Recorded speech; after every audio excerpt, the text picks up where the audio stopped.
Hi, Class 564. Can you believe that we've come to the end of our 7-week journey? I don't know about you, but I have gained tremendous insight on leading conflict resolution and negotiations. I'd like to first start with conflict.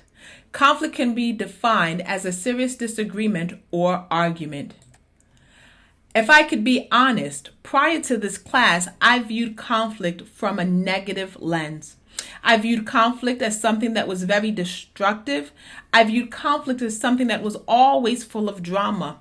I have watched personally as a leader conflict play out, and it has been very damaging to individuals and also to an organization. It's been discouraging to watch, and it has also been very disheartening. And to deal with conflict can be a very daunting process.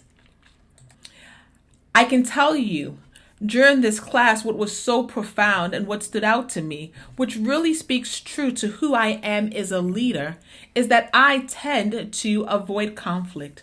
During the conflict skills assessment test, my strongest areas was that of avoidance and accommodations. For many years as a leader, I avoided conflict because I am non-confrontational and I like to keep the peace.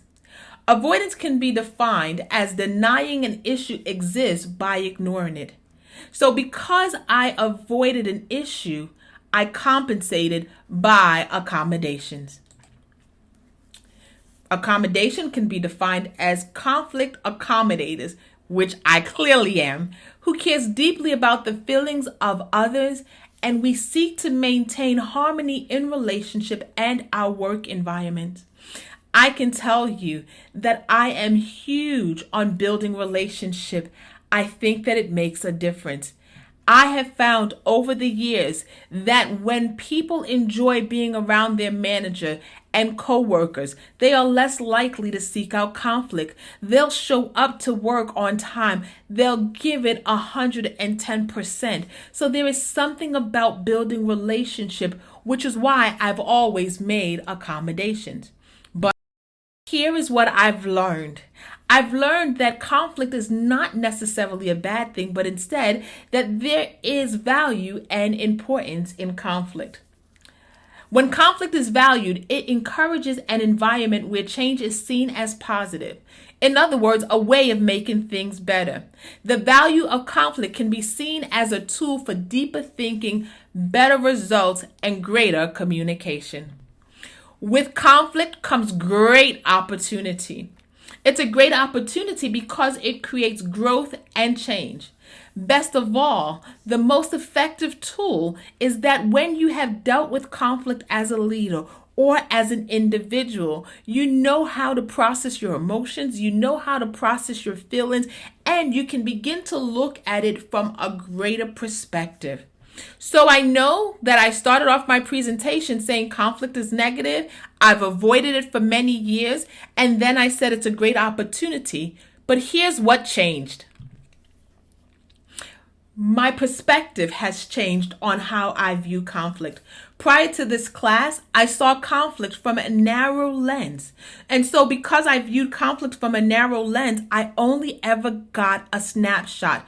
But over these last 7 weeks, as I learned and as I read and as I studied, my lens became broader in the sense of conflict. And so no longer do I see a snapshot of conflict, but now I see the whole picture. I love what the late President Ronald Reagan said. He uttered these words: "Peace is not the absence of conflict, it is the ability to handle conflict by peaceful means."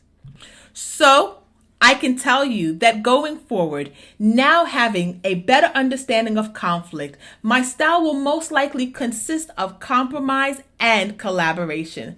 Compromise because it is finding a middle ground to reach a solution. It is an attempt to balance the need. And collaboration because working together is vital to achieve outcomes that meet the needs of others. So, every leader should always have strategies when dealing with conflict. So here are some of mine. I like to first clarify the source of the conflict, meaning I want to go to the individuals who have the conflict. And I want to make sure that I listen actively to everyone. Conflict is inevitable, but you want to make sure that you listen to the individuals as they share their heart. And then, once I listen and have a greater understanding, I now want to investigate the situation. Why? To show fair treatment. And once I've investigated, now I want to determine a goal on how we can work together as a team. How can we build that relationship and create cohesiveness?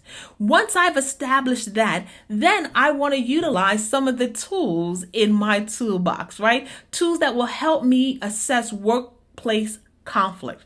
And one of the major tools that I have used in the last few weeks, believe it or not, is that I've learned to stay calm. Why? Because it has helped me to avoid escalation. And if you can remain calm, it causes you to step back and look at the big picture. Also, asking the right questions is vital. It helps you avoid even a greater offense. Lastly, avoid the blame game. Figuring out whose fault it is really doesn't matter as much as figuring out a solution.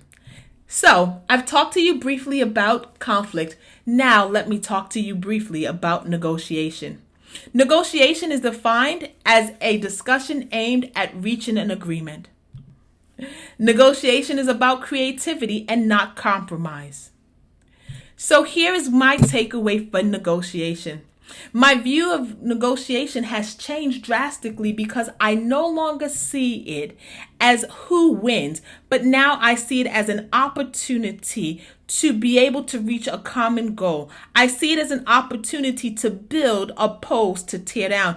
I see it as an opportunity where two different companies, individuals can come together to create a common goal for the benefit of everyone. So as I come to a close, here is my conclusion. Perspective matters. Change your view and you can change the outcome. Conflict is necessary and needed, and negotiation is beneficial. In the words of Bugs Bunny, that's all, folks.